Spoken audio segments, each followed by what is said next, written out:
Hey folks, Country Prepper here. Well, it's Sunday, so I have a gear update for you.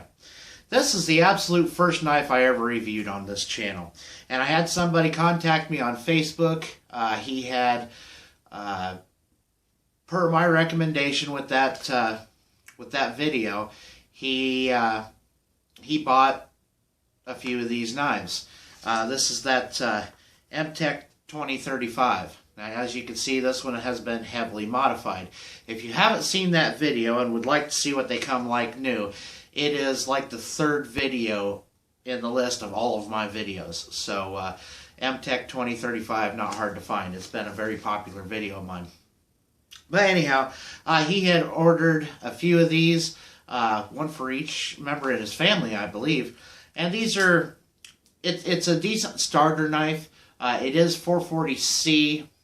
It doesn't say 440C, but by my testing and knowledge of metal from having worked, in a welding fabrication shop for well over a decade, I can kind of tell by working with the steel whether it's 440A or C, or I guess B. There's a B too, but I've never seen a knife with B. It's kind of hard to tell between A and B. But C is quite a bit harder, and I think the heat treat on these little Mtechs are fairly decent. So, good little budget knife if you're just getting started in bushcraft. It's a good size knife for bushcraft. Now, like I said, I have heavily modified this knife. I spent several hours with a couple different files and a few sharpening stones, and I completely reprofiled the edge on this. As you can see, it's pretty marked up, and I have used it a lot. My stepson has been using it, but I'm going to order him a Mora 511 just because it has a good handguard on the front of it.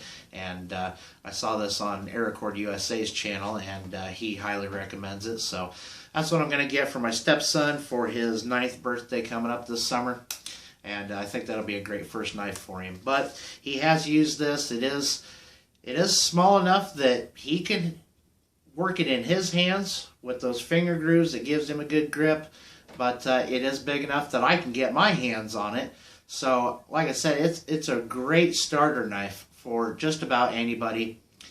And today I'm just going to, I have some fat wood I need to process, so I'm going to go ahead and do that and show you guys how well this knife works. And like I said, it's had a lot of heavy use. It hasn't seen a sharpening stone for quite a few uses, so it's not anywhere near as sharp as it usually would be. But what I did, these handle scales come off with a Torx bit, and they're just a plastic polypropylene, I think they call it, but they come off very easy. They do stay nice and tight on it, but I did a little work on the jimping, and I completely reprofiled this edge so that it is more like a Scandi grind. It comes, I guess it would be like a hybrid Scandi because it came as a hollow grind, and it had a micro bevel. I completely took out the micro bevel, and it is all one grind now. So it is more like a Scandi grind, but it still has a little bit of that hollow grind bevel, to it. So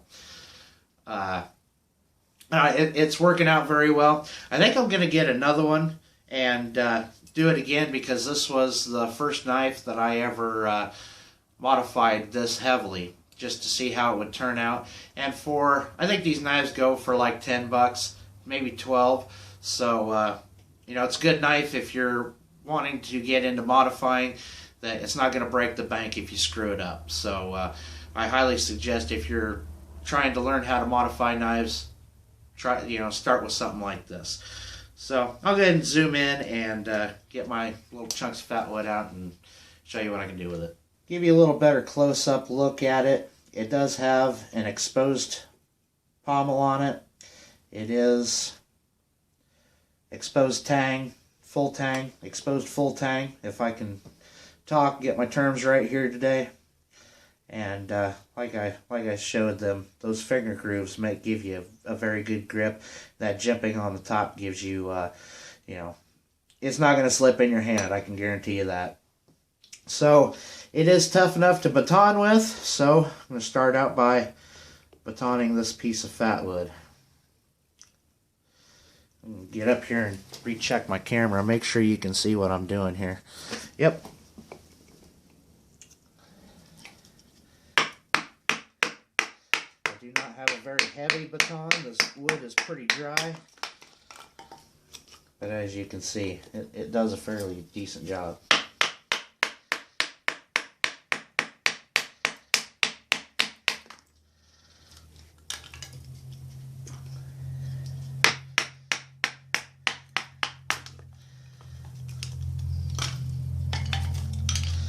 So let's just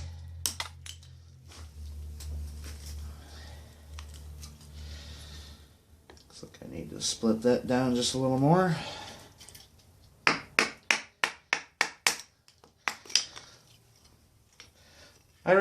Honestly, I would not suggest using this for really heavy batoning tasks. 440C, I mean, it's not 1095. So, but little stuff like this, you know, processing some fat wood or some kindling, worked just fine for that. That went flying.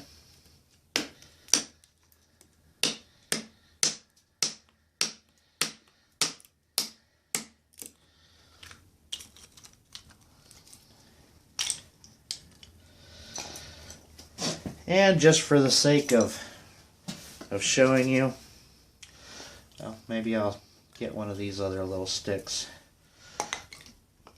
I'll baton this down and do a little feather sticking for you.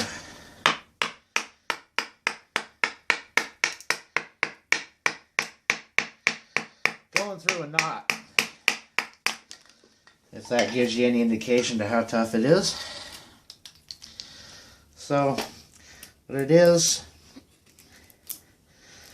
does stay sharp enough that you can make some decent little feather sticks.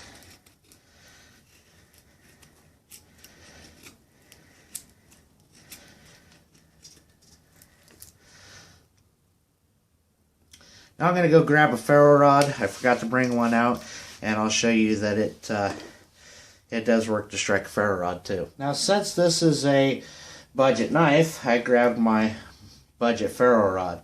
This is pretty much just like one of those Coghlan ferro rods.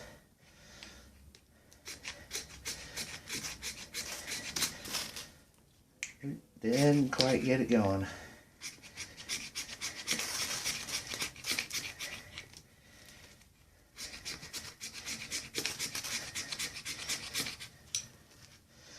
See why I don't like the cheap ferro rods anymore?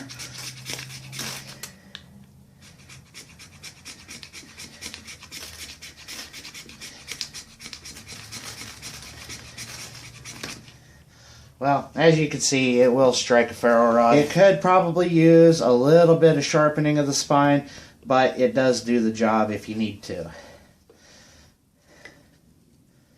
The spine is also sharp enough